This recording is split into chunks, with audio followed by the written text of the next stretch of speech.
Good morning guys, જય શ્રી કૃષ્ણ। તો આજે છેલ્લું શ્રાદ્ધ છે તો આપણે ખીર પૂરી અને બટેકાનું શાક બનાવવાનો છે તો આપણે તૈયારી ચાલુ કરી દઈએ। તો આપણે પહેલા ચા બનાવી દઈએ। પહેલા ચા નાખી દઈએ, ખાંડ અને હવે આદુ છીણી લઈએ।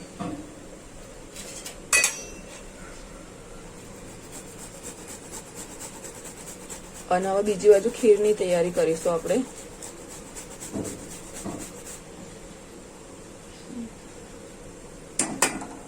ચા ઉકળવા લાગી છે, આપણે બીજી બાજુ ખીરનું તપેલું મૂકી દઈએ ખીર બનાવવા માટે। તો આપણે દૂધ ઉકળવા મૂકી દીધું છે, હવે ચોખા ધોઈ લઈએ। આપણે એક વાટકી ચોખા લઈ લીધા ખીરમાં નાખવા માટે। હવે એને એક વિસલ વગાડી દઈશું ખાલી। તો બીજી જોડે પૂરીનો લોટ બાંધી લઈએ, ઘઉંનો લોટ લઈ લીધો અને હવે થોડી સોજી નાખી દઈશું।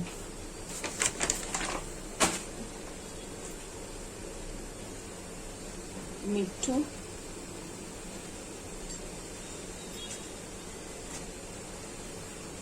અને થોડું તેલ।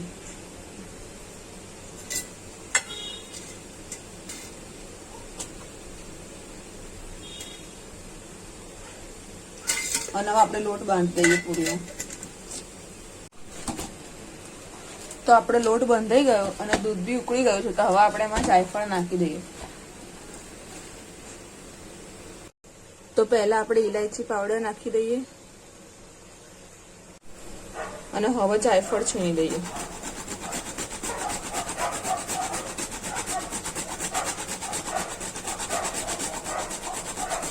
જાયફળ નાખીએ એટલે આપણી ખીર થોડી ઘટ થાય। એક બાજુ ખીર ઉકળે અને બીજી બાજુ આપણે તેલ ગરમ કરવા મૂકી દીધું। હવે આપણે પૂરી વણી લઈએ।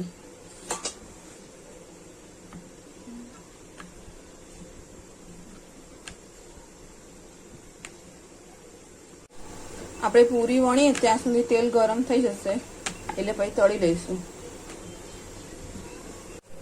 તો આપણે પૂરીનો તેલમાં ડુબાડી દઈએ એટલે મસ્ત ફૂલીને દડા જેવી થઈ જાય।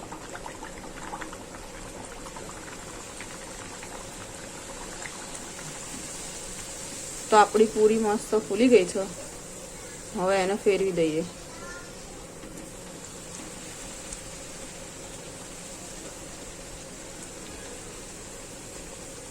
તો આપણી પૂરી બનીને રેડી। તો મિસિકાબેન ઉઠીને આવી ગયા છે। ગુડ મોર્નિંગ મિસુ, જય શ્રી કૃષ્ણ। શું બનાવ્યું મમ્માએ? મારી બેગ કેમ તું બહાર લઈને આવ્યો?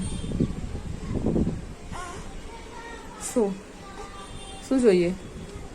આ નહીં, એનું નામ બોલો, શું જોઈએ છે? સવાર સવારે ચોકલેટ ખાવાની?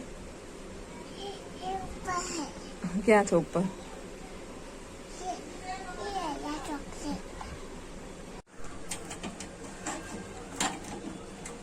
તો આપણી ખીર બનીને તૈયાર થઈ ગઈ છે મસ્ત। તો આપણી ખીર બનીને તૈયાર થઈ ગઈ છે મસ્ત। આપણે બટેકાનું શાક બની ગયું, તો આપણું જમવાનું રેડી થઈ ગયું। હવે આપણે જમી લઈશું। તો આજના જમવામાં છે ખીર પૂરી બટેકાનું શાક। તો અમે ગાર્ડનમાં આવી ગયા છે માયરા અને મિશિકાનો ફોટોશૂટ કરવા માટે। જો મિસ્સુ, આ મિશિકા બેન ફોટા નહીં પડાવવા, લપસણી ખાય છે। માયરા બેન નું ફોટોશૂટ ચાલી રહ્યું છે, માયરા બેન દોડી રહ્યા છે। માયરા અને મિશિકા બેન નું અહીંયા ફોટોશૂટ ચાલી રહ્યું છે અને એ લોકોના ફોટા તો પડાવવા નહીં, એ લપસણી ખાય છે। અને તમને એ રમવા નહીં લાયા બેટા, આપણે ફોટા પડાવવા લાયા છે માયુ। તો નવરાત્રી જ્વેલરી બનાવવા માટે આપણે આવી ચોટલીઓ બનાવી દઈએ। અને શું કહેવાય કે આપણે ચશ્મા બી બનાવવાના છે, મિશિકાના બનાવ્યા આપણા માટે અને નીરો માટે। તો આવી બધી અલગ અલગ પ્રકારની ચોટલી બનાવી દઈએ, અલગ અલગ કલરના જે દોરા આવે એમાંથી।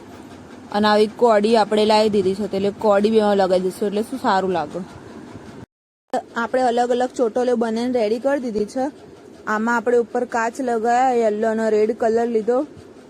પછી આપણે આ સાદી કોડી લગાવી, એમાં આપણે 3 કલર લઈ લીધા ચોટલી બનાવવા માટે। અને પછી આ બીજું છે ત્યાં આપણે જે રંગીન કોડીઓ બી લાવ્યા હતા જોડે, એમાં યલો અને ગ્રીન એવો કલર લઈ લીધો. અને આ બીજું એક છે જેમાં એક જ પિંક જેવો કલર લીધો ને એમાં ભરી દીધા. અને આ લાસ્ટ આપણે બનાવી. તો આપણે ચણિયાચોળી માટે જે મોટા પટ્ટાની જે લેસ લાવ્યા હતા એ વધી હતી, તો આપણે આ માથા માટેનો બો બનાવી દીધો. એમાં બી લટકણ નાખી દીધા અને જે જૂની પિન પડી હતી એ આપણે ચોંટાડી દીધી એમાં પાછળ. એટલે આપણે બીજી એક એસેસરી તૈયાર થઈ ગઈ હેરની. બીજો આપણે જે સિમ્પલ દુપટ્ટો લીધો હતો એમાં ચકુબેની લેસ તો લગાવી દીધી. હવે આપણે લટકણ લગાવી દઈએ છીએ, મોતી અને નીચે કોડી. એટલે શું દુપટ્ટો સારો લાગે, બાકી સિમ્પલ તો પછી સારો ના લાગે ચણિયાચોળીમાં.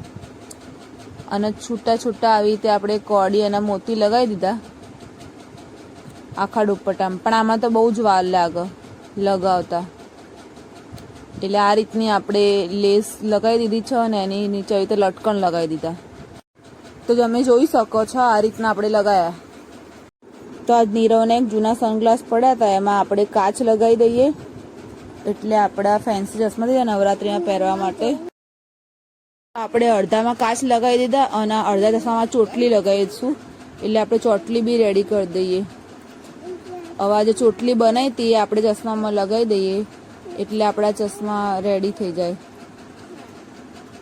ચોટલી લગાવી અને પછી આપણે હવે આ લટકણ લગાવી દઈએ બે બાજુ. એટલે ઓલમોસ્ટ આપણા ચશ્મા રેડી છે અને સાઈડમાં આપણે લેસ નાખી દીધી.